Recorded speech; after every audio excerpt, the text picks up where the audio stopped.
कहूँ कैसे कहूँ कितना कहूँ, क्या कहूँ कैसे कहूँ कितना कहूँ, बात सूरज की दीपक की जुबानी है, बात सूरज की दीपक की जुबानी है। जो भी कहूँगी अल्प ही होगा, जो भी कहूँगी अल्प ही होगा, क्योंकि सागर की गाथा बूंद की जुबानी है, क्योंकि सागर की गाथा बूंद की जुबानी है। आज का पावन दिवस आप सभी श्रवण कर रहे हैं कि आज हम सभी परम सौभाग्यशाली हैं। हमें हमारे पूज्य गुरु भगवंतों, पूज्य महान आचार्य भगवंतों का पावन जन्म दिवस, दीक्षा दिवस मनाने का सौभाग्य, अहोभाग्य प्राप्त हुआ है।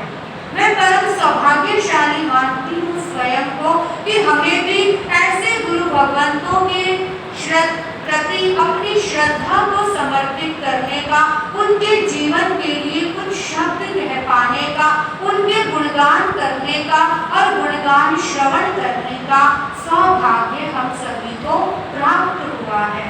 अभी हम सभी श्रवण कर रहे थे कि हमारे 4 महान गुरु भगवंतों का जन्म दिवस का कार्यक्रम आज हम सभी मना रहे हैं, श्रवण कर रहे हैं, जिनके अंतर्गत हमारे प्रथम पट्टधर श्रवण संघ के जैन आगम रत्नाकर, जैन धर्म दिवाकर, परम पूज्य आचार्य भगवान पूज्य श्री आत्माराम जी महाराज साहब, जिनका जीवन चलती फिरती लाइब्रेरी था, जिनका जीवन ज्ञान, दर्शन और चारित्र का संगम स्थल था।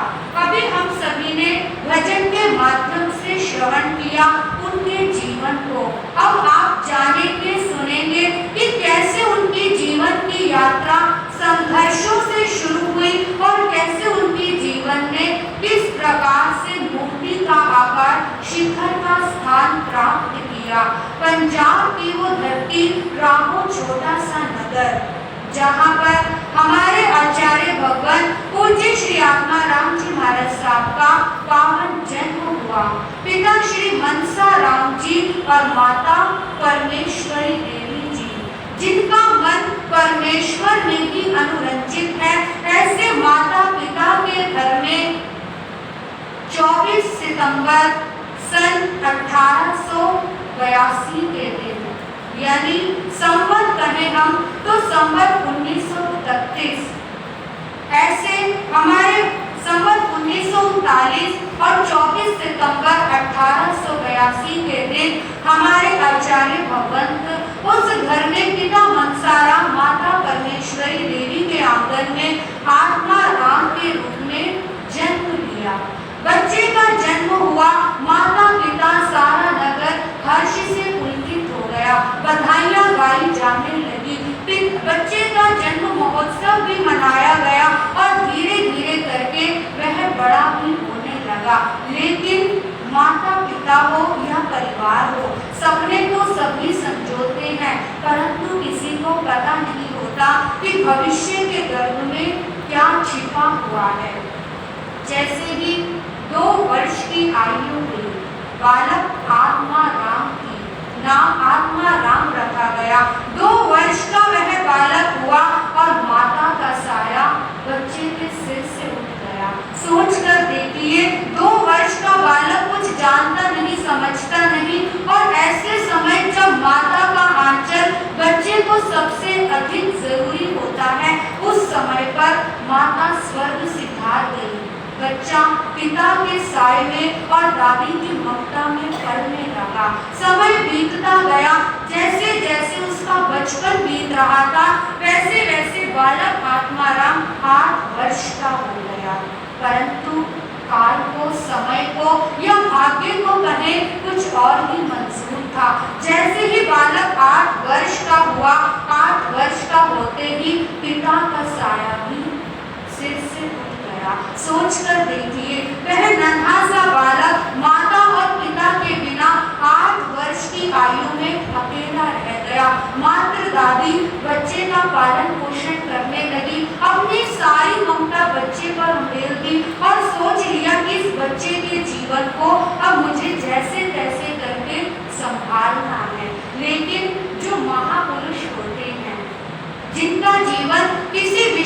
कार्य के लिए जन्म हुआ होता है, उन महापुरुषों का जीवन सरल नहीं होता।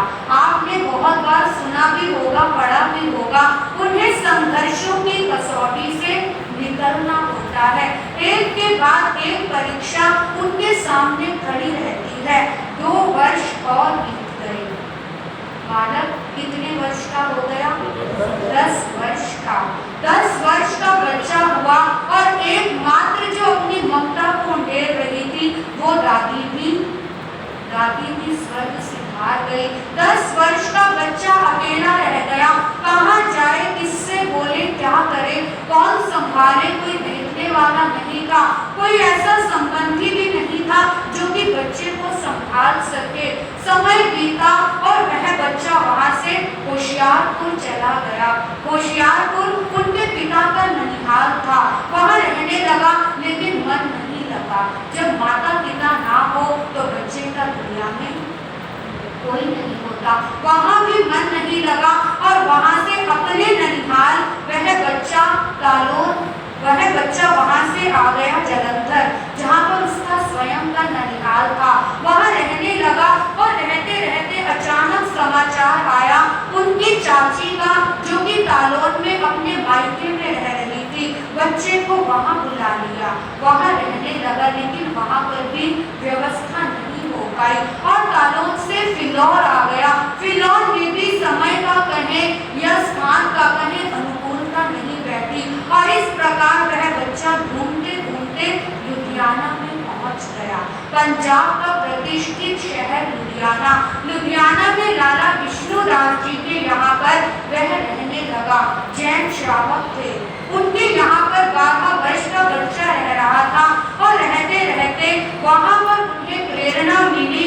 एक सोहन लाल जी वकील सुश्रावक थी।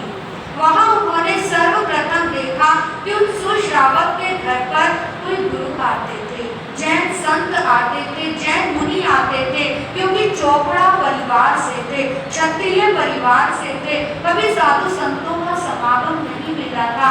जब देखा कि नगर में लुधियाना शहर में महान संत रत्न पूज्य श्री गेंडे राय जी महाराज साहब, आचार्य श्री मोतीराम जी महाराज साहब, आचार्य श्री काशीराम जी महाराज साहब का आगमन हुआ, उनके दर्शन किए और सोहन लाल जी वकील की प्रेरणा से उन्होंने सर्वप्रथम जब गुरु भगवंतों की देशना श्रवण की, बालक का मन भीग गया, गुरुओं के चरणों में गया, बैठने लगा, वाणी सुनने लगा और उसको ऐसा लगा जैसे मुझे माता पिता का साया इन गुरुओं के चरणों में प्राप्त हो गया। सारी ममता उसको वहां पर मिल गई।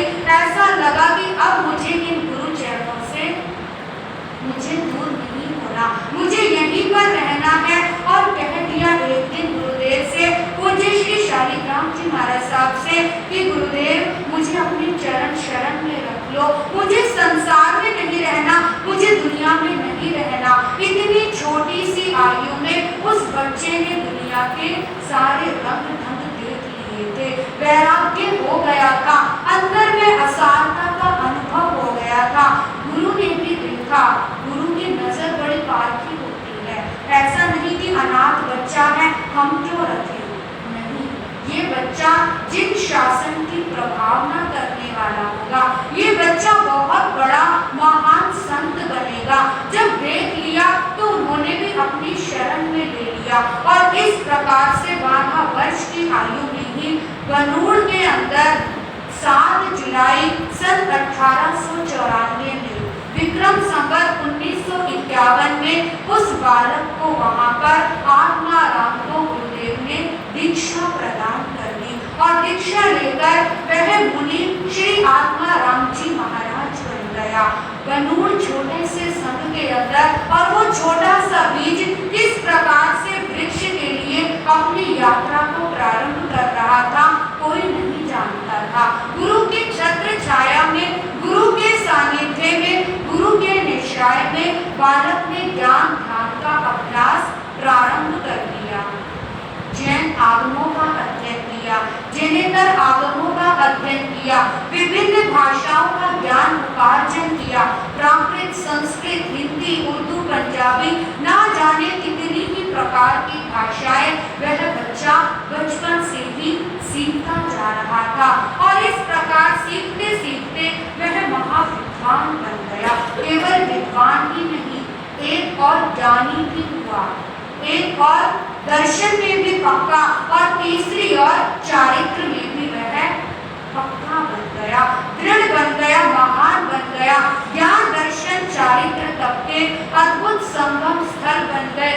समय आया, जैसे जैसे ज्ञान अर्जन कर रहे थे, एक बार रोपड़ के अंदर प्रवचन चल रहा था और वहां पर एक पादरी प्रवचन श्रवण कर रहा था। उसने देखा कितना सुंदर नव युवक और मुनि बनकर बैठा हुआ है, ये तो अपने जीवन को खराब कर रहा है। हर प्रकार के लोग होते हैं, हर प्रकार की सोच होती है। प्रवचन के उपरांत चला गया मुनि आत्माराम जी के पास।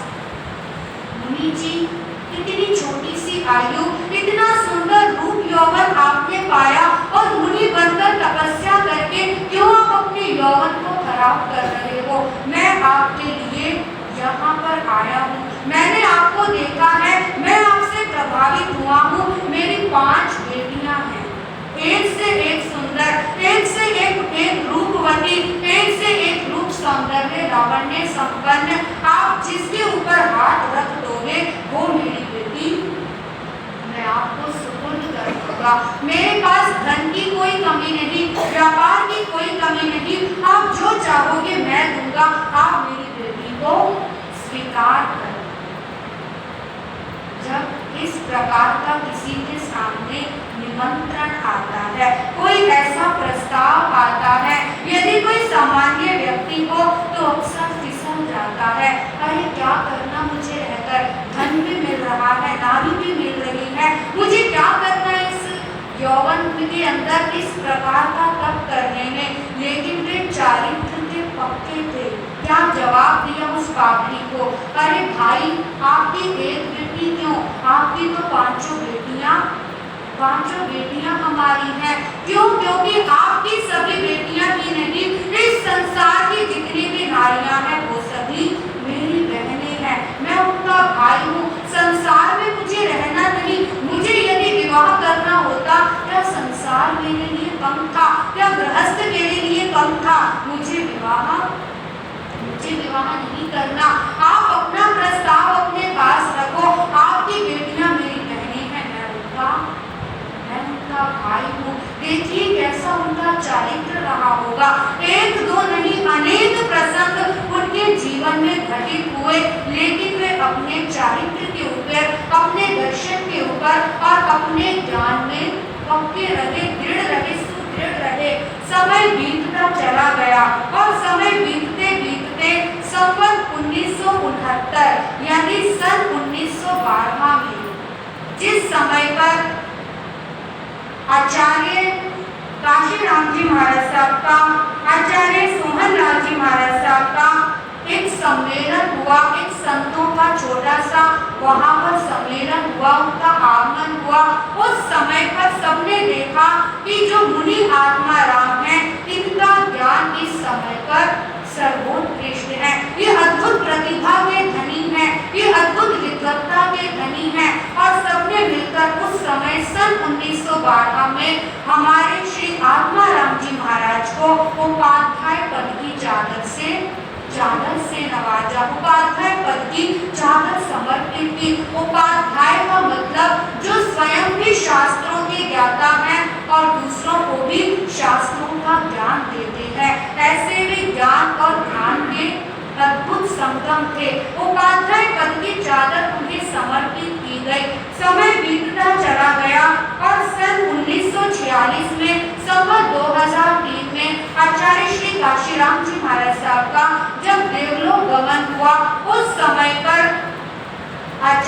समय उपाध्याय मुनि श्री आत्माराम जी को सभी ने मिलकर पंजाब संघ के आचार्य के रूप में उन्हें चादर दी गई। पंजाब संघ का आचार्य बनाया गया। महावीर जयंती का अवसर था, चैत्र शुक्ला त्रयोदशी का दिन था।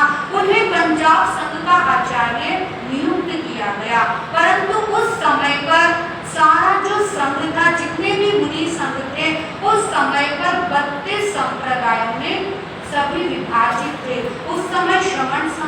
था। 32 संप्रदायों में सभी विभाजित थे।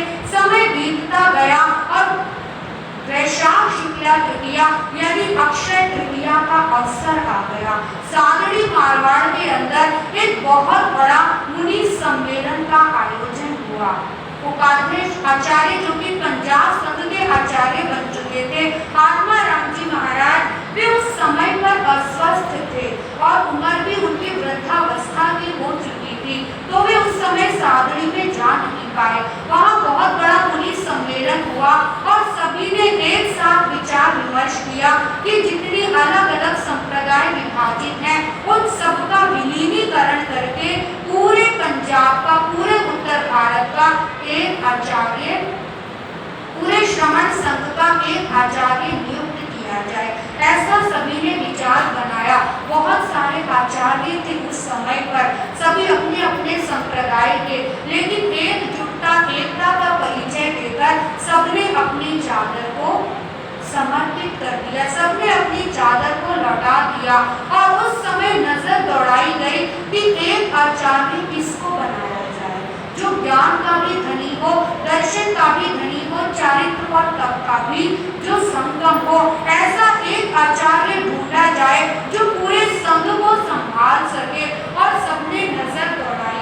देखिए सामने मुंह के ऊपर कहने वाले तो बहुत लोग होते हैं कि अरे आप तो इतने बड़े, आप विद्वान, आप ऐसे, मुख पर प्रशंसा करने वाले तो बहुत मिलेंगे, लेकिन असली प्रशंसा वो है जो कि व्यक्ति के पीठ के पीछे की जाती है। उस समय पर पंजाब आचार्य श्री आत्माराम जी लुधियाना में विराजमान थे और सादड़ी सम्मेलन के अंदर सभी महान संतों ने एक स्वर में उच्चारण किया कि इस समय पर यदि श्रमण संघ का आचार्य किसी को बनाया जा सकता है तो वो केवल कौन है? आत्माराम जी।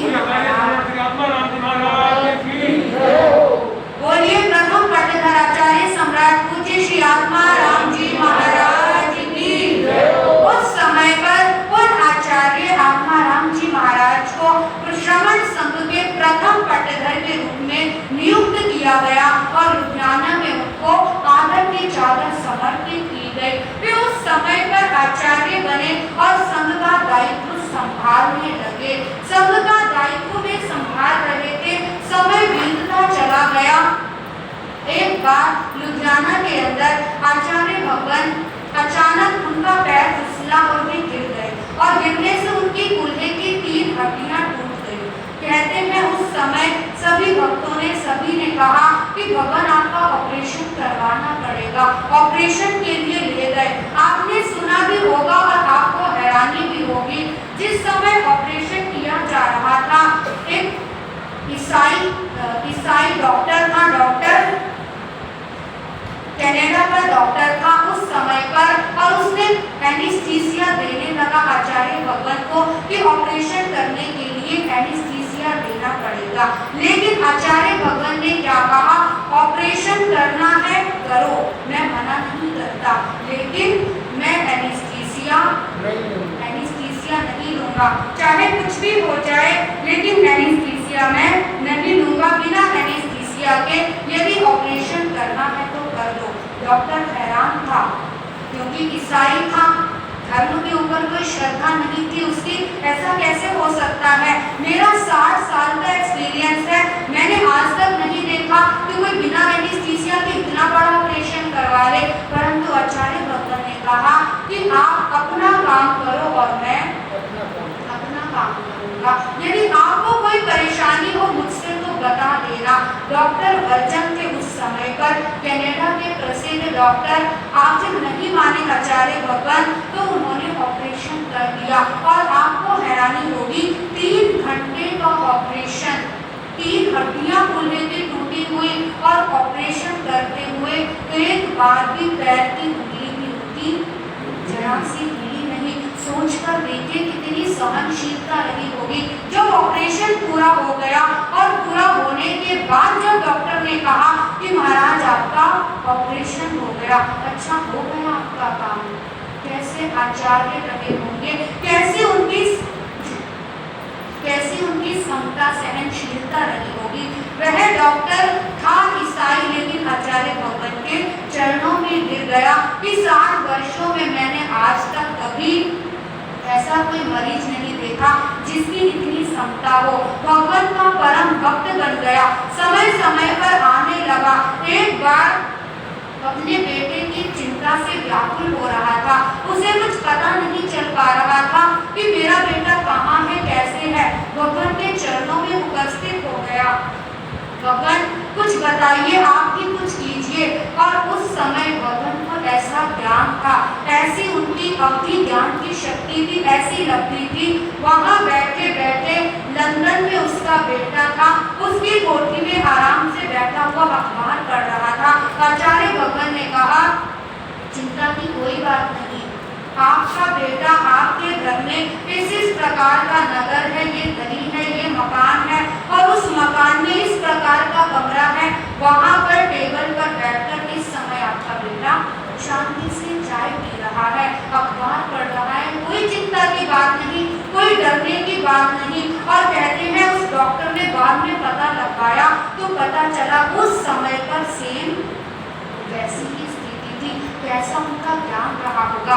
ऐसे एक दो नहीं, अनेकों प्रसंग उनके जीवन में घटित हुए। सन 1947 में भारत को स्वतंत्र होना था।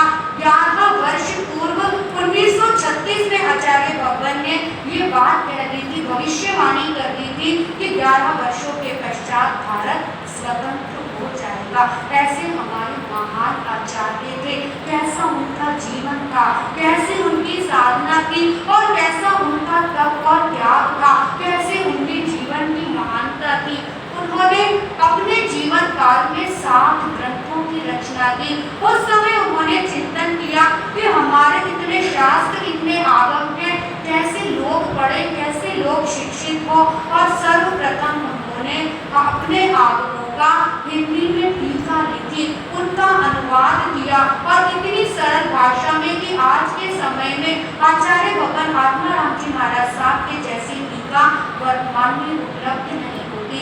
आगमों में उन्होंने टीका की, और उसके पश्चात इस प्रकार से करते करते 7 ग्रंथों की रचना की।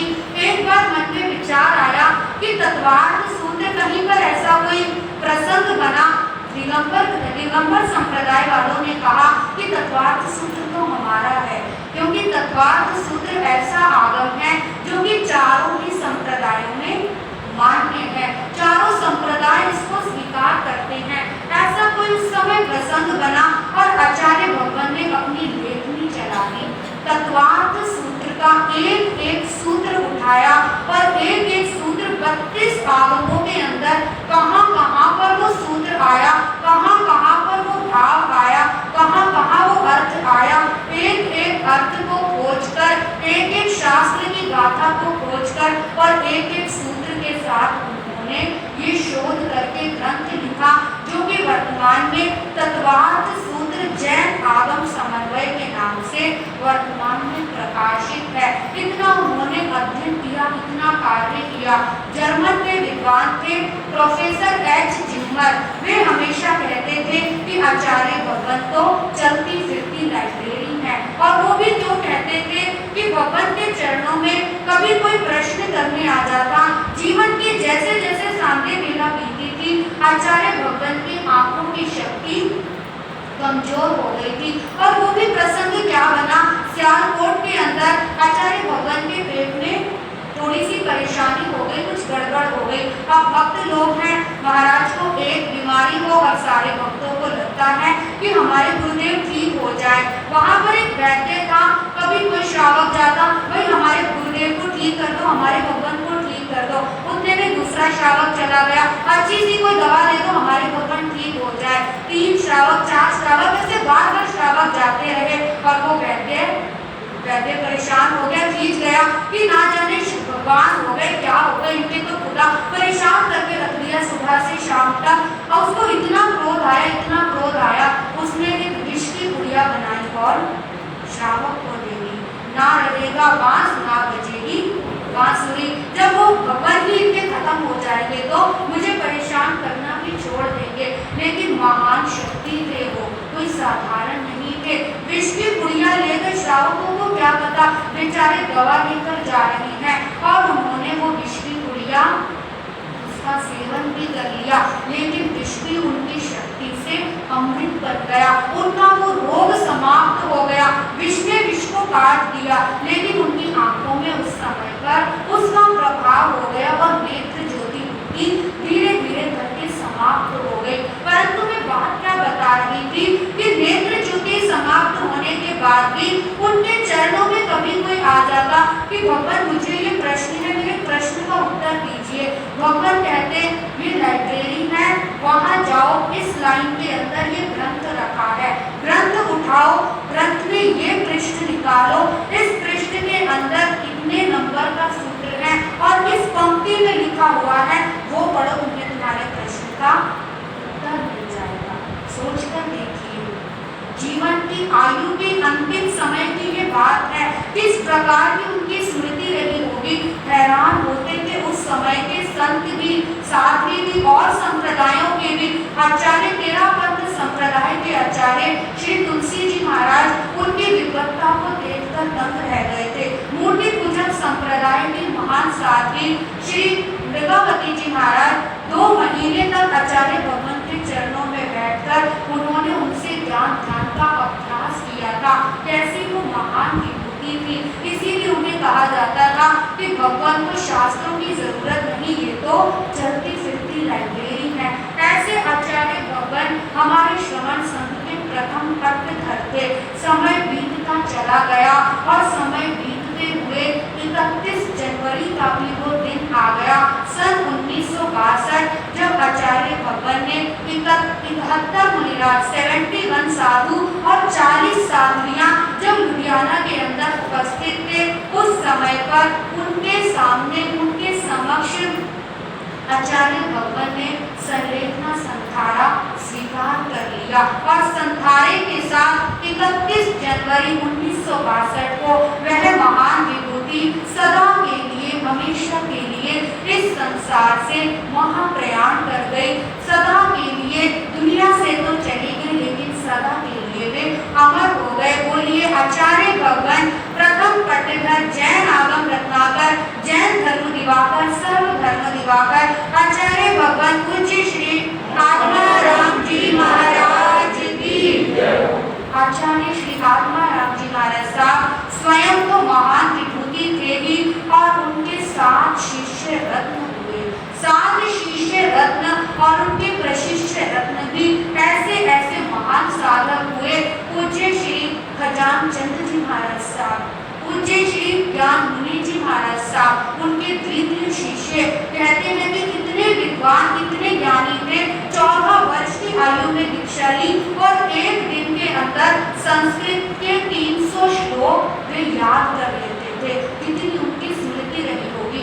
एक दिन में संस्कृत के 300 श्लोक, लेकिन उनकी आयु अधिक नहीं थी। 5 वर्ष का संयम 19 वर्ष की आयु में उनके द्वितीय शिष्य ज्ञान मुनि जी महाराज संसार से विदा हो गए। तृतीय शिष्य परम पूज्य श्री हेमचंद जी महाराज साहब, महान संत रत्न पूज्य हेमचंद जी महाराज साहब, जिनके शिष्य उत्तर भारतीय प्रवर्तक भंडारी पूज्य श्री पदमचंद जी महाराज साहब और उन्हीं के शिष्य उत्तर भारतीय प्रवर्तक वाणी भूषण पूज्य श्री अमर मुनि जी महाराज साहब हुए। पूज्य श्री पदमचंद जी महाराज साहब आचार्य भगवान उन्हें अपना भंडारी कहते थे, क्योंकि आचार्य भगवान की वे सेवा करते थे और उनके जितना भी साहित्य था उन सबका वे भंडारी जी महाराज ध्यान रखते थे, तो वे उन्हें अपना भंडारी कहते थे, इसीलिए उनका नाम भंडारी जी महाराज हो गया।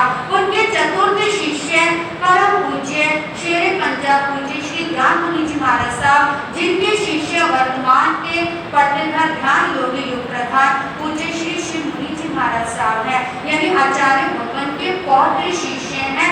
वर्तमान के आचार्य भगवान पूज्य शिव मुनि जी महाराज साहब पंजाब के अंदर महान संत रत्न पूज्य श्री रतन मुनि जी महाराज साहब, और यहाँ पर आपके करनाल में जो विराजमान रहे आचार्य भगवान के सबसे छोटे शिष्य वाचनाचार्य उपाध्याय भगवान श्री मनोहर मुनि जी महाराज साहब। एक से एक महान संत रत्न, उनकी अमूल्य थी, संसार को उन्होंने योगदान दिया, संसार को उन्होंने ऐसी विभूतियां दी, ऐसे आचार्य भगवान की ज्ञान दर्शन और चारित्र की साधना हमें गुणगान करने का अवसर मिला। ये हमारे जीवन का वो भाग्य है। आज जन्म जयंती का अवसर है पूज्य आचार्य भगवान का। हम उनके चरणों में सौ नमन करते हैं, सौ शत अभिनंदन करते हैं, उनके चरणों में श्रद्धा सुमन समर्पित करते हैं। उनके जीवन तो हम नाप नहीं सकते, लेकिन यदि उनके जीवन का, उनके गुणों का एक छोटा सा बूंद भी हमें मिल जाए तो हमारा जीवन महान बन जाएगा। हे आचार्य भगवान, हे श्रवण संघ शिरोमणि, हे जिन शासन श्रृंगार आचार्य भगवान, आप जहाँ भी विराजमान हैं, हम भी आपके गुणों को अपने जीवन में अपना पाए, ऐसा आशीर्वाद हम आचार्य भगवान से प्राप्त करें। बोलिए एक बार जोर से जयकारा लगाएंगे। श्रवण संघ के प्रथम पट्टेदार आचार्य भगवान पूज्य श्री आत्मा राम जी महाराज की जय। पूज्य श्री आत्मा राम जी महाराज की जय। हर्ष हर्ष बहुत सुंदर। अभी आपके